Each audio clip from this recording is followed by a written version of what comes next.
Dans la question 4 de cet exercice, on nous demande de proposer une méthode permettant de différencier entre les trois amines isomères A1, A2 et A3, ainsi que les réactions mises en jeu lors de cette méthode.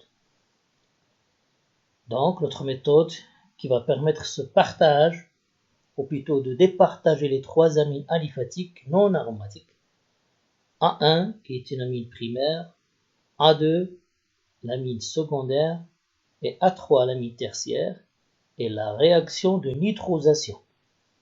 La réaction de nitrosation, c'est l'action de l'acide nitreux, HONO, qui, en milieu acide, produit l'ion nitrosonium.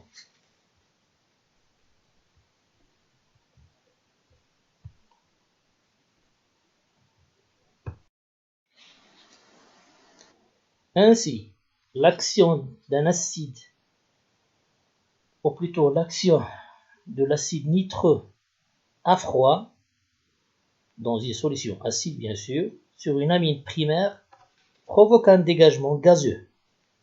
Le gaz émané est le diazote. Et la solution obtenue est une solution claire. Cependant, si on confronte une amine secondaire aux mêmes conditions de nitrosation, on obtient un milieu hétérogène composé entre autres de la N-nitrosamine produite sous forme d'une huile insoluble dans le milieu. Aucun dégagement gazeux n'est observé. Avec une amine tertiaire et sous les mêmes conditions de nitrosation, aucune réaction de nitrosation ni de dégagement gazeux n'est observée.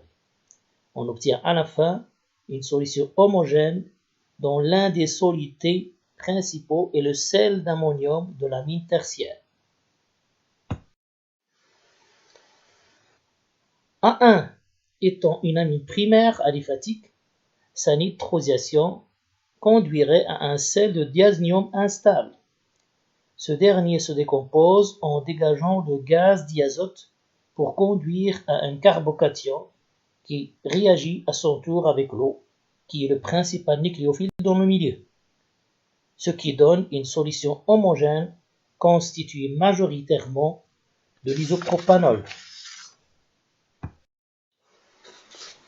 A2, quant à elle, est une amine secondaire aliphatique. Sa nitrosation conduira sans dégagement gazeux à la formation de la nitrosamine correspondante, la N-méthyl N-nitrosoéthanamine, sous la forme d'une huile jaune insoluble dans le milieu aqueux. On observera alors un milieu hétérogène.